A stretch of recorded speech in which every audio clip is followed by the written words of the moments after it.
Antay tayo. Ito na naman si Potpot. Potpot, anong balita? Ang aga mo Upo. Anong atin? Ito, mingi pera. Tingin pera? Ba't aanin mong pera?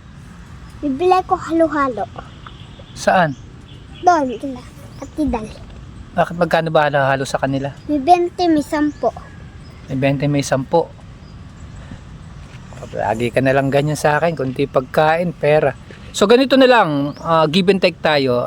Pagtrabahuhan mo yung perang ibibigay ko sa'yo, bigyan kita ng 20. Kikita mo ba yung balde na yan?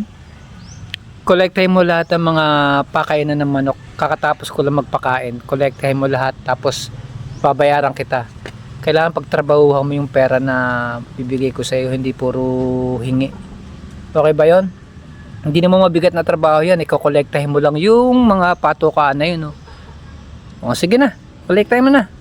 Yung piginggan ng manok. Ayun yung balde. Lalagay mo sa balde lahat. Samahan mo ng konting bilis. Ayaw, di ba? Bisa mo, madali, baka umulan pa.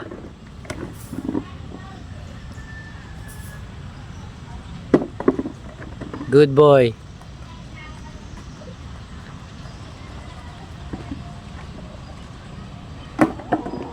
Pati yung dito?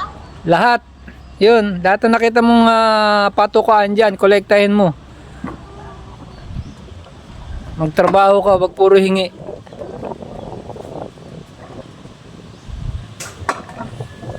Andaan lang, mababasag yan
Tara na, okay na yan.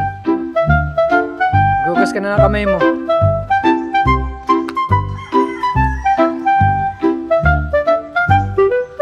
Okay na yan. Tara, upo na. Kita mo? Hindi natulungan mo pa ako. Yan, ganyan. Dapat give and take tayo ngayon Pag manghingi ka sa akin, pagtatrabahuhan mo Pero hindi naman mabigat na trabaho.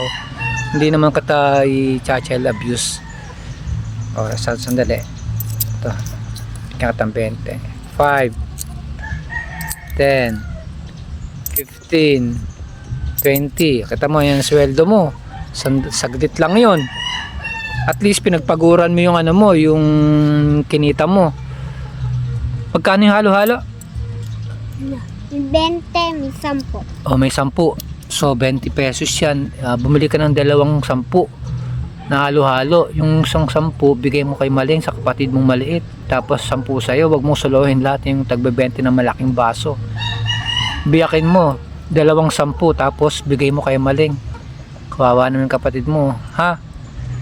Huwag kang dadamot sa kapatid mo, ha? So anong bibilin mo? 2 halo-halo. Tatanungin ko si Maling kung bibigyan mo siya o hindi, ha? O sige na. Bili ka na. Oy, babay ka muna sa mga followers natin. Bye-bye. Good boy. Shout out, Bernard. Bernard.